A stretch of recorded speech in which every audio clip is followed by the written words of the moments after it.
Ladies and gentlemen, Sheikhul Islam Dr. Muhammad Tahirul Qadri is the name of wisdom of our time. See how beautifully he has derived the meanings from the word Siyasatdan. You can note that from these meanings he has elaborated the true perspective of the word as well as the negative side being practiced nowadays. اب جو سیاستدان ہیں اس کے تین معنی ہوتے ہیں. جو دان لفظ ہے نا، دان، ایک دان کا معنی ہوتا ہے دانش سے نکلا ہے، اسی سے دانائی ہے. آپ اردو میں دانا بھی کہتے ہیں، جاننے والا، جس کے پاس سمجھ بوجھ ہو، عقل، دانش ہو، فہم ہو، تدبر ہو، اس کو دانا کہتے ہیں اور اسی کو دان کہتے ہیں. ایک تو یہ معنی ہے. اب آپ فیصلہ خود کریں گی، آپ کریں گی اور قوم کرے گی سننے والے کہ یہاں ہمارے یہاں سیاستدان ہونا کس معنی میں چل رہا ہے. میں صرف انالیسس کر کے سمجھا دیتا ہوں. ایک معنی تو یہ ہے کہ دانش ہو، عقل ہو، تدبر ہو، فہم ہو، سوجھ بوجھ ہو، وہ نظر نہیں آتی. باہر صورت اگر آتی ہے تو خود تعین کر لیں.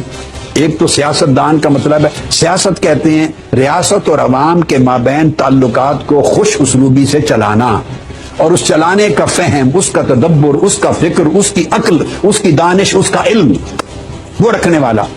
یہاں تو ماجھے گاہ میں بھی سارے بن سکتے ہیں. یہاں تو جو آدمی اپنی کانسٹیٹوئنسی میں جس کے پاس گنڈا گردی، دہشت گردی، مال، دولت، تھانے کی مینجمنٹ، ٹکٹ نون لیگ کا یا فلاں لیگ کا، جس کے پاس یہ ارینجمنٹس ہیں، وہ دان ہے، وہ سیاستدان ہے. بس ختم. دانش کی ریکوائرمنٹ نہیں، تعلیم کی ریکوائرمنٹ نہیں، عقل سوجھ بوجھ کی ریکوائرمنٹ نہیں، کریکٹر کی ریکوائرمنٹ نہیں، فہم کی ریکوائرمنٹ نہیں.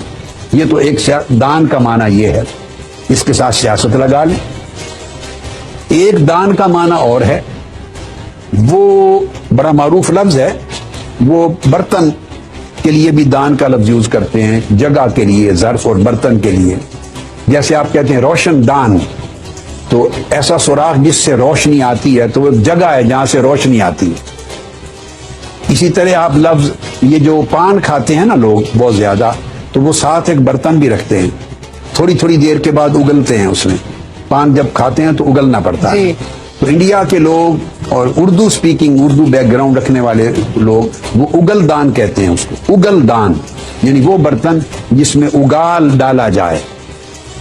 پنجاب میں ذرا لفظ اور بولتے ہیں، وہ کروڑ سا لفظ ہے، وہ میں یوز نہیں کرنا چاہتا. معنی آپ سمجھ گئے ہوں گے. تو یعنی لمحے لمحے کے بعد پان کھانے والے جب تھوکتے ہیں تو تھوک جس برتن میں ڈالی جاتی ہے اس کو اگل دان کہتے ہیں. تو یہی لفظ پاکستان میں بھی ایک لفظ کی تبدیلی کے ساتھ تھوک بول دیتے ہیں.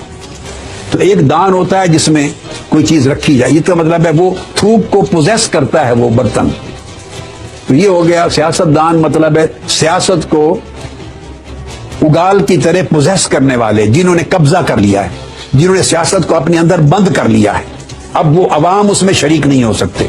کامن مین شریک نہیں ہو سکتا، پڑھا لکھا طبقہ شریک نہیں ہو سکتا، سفید پوش شریک نہیں ہو سکتا، غریب ماں باپ کی اولاد شریک نہیں ہو سکتی. 90% لوگ یا 20 کروڑ عوام اس میں شریک نہیں ہو سکتے. انہوں نے دان بن کے قابو کر لیا ہے، اپنے اندر سیاست کو بند کر لیا ہے. اب انہی میں رہے گی. یہ ایک مافیا ہے. اس سے مافیا کا معنی بنتا ہے. تو ایک معنی یہ بھی بنتا ہے. میں کسی کو نہیں کہہ رہا، میں معنی سمجھا رہا ہوں. اس کو خود سمجھ لیں، اپلائی کر لیں. دوسرا ایک تیسرا لفظ دانا، دان کا اور بھی ہے. یہ عربی کا لفظ ہے، عربی کا. تو اس میں دان، دنیا اس میں سے نکلا ہے. تو گھٹیا چیز کو دان، یدون، دنیا، گھٹیا چیز کو دنی، یہ گھٹیا چیز کو کہتے ہیں. یعنی سیاست کو گھٹیا بنا دینے والے، سیاست کو کرپشن سے بھر دینے والے، سیاست کو کردار سے خالی کر دینے والے، سیاست سے قدروں کو نکال دینے والے، سیاست کو اتنا گھٹیا بنا دینے والے کہ اس میں کریکٹر کا، کردار کا، نظریے کا، اخلاق کا، ایمانداری کا کوئی وجود نہ رہے. اتنا گھٹیا کر دینا. تو میری سمجھ میں یہ 3 قسم کے معنی بنتے ہیں. اب یہ کون کون سے معنی یہاں ہمارے ہاں ایگزسٹ کرتے ہیں اور کون سے نہیں، یہ آپ سمجھ لیں. بدقسمتی یہ ہے کہ جب وہ سیاستدان لوگ بنیں گے، وہ لوگ جو ایکچولی سیاست کو اونچا کرنے کے قابل نہیں، جو سیاست کو قوم کی خدمت کا ذریعہ بنانے کے قابل نہیں، جن کی سیاست میں فہم، شعور، عقل، امانت، دیانت، نظریہ، کمٹمنٹ، آنیسٹی، ہے ہی نہیں، کنوکشن ہے ہی نہیں، وہ سیاست اور معنی میں ہے، تو نتیجہ یہ ہوگا کہ سال ہر سال گزر جائیں گے، دہشت گردی کی جنگ بھی چلتی رہے گی، بجٹ بھی ریلیز ہوتے رہیں گے، ایک فساد بھی رہے گا، اور دہشت گردی کی صرف تعریف الف بے وہ بھی نہیں بنائی جائے گی، متعین نہیں کیا جائے گا۔ اب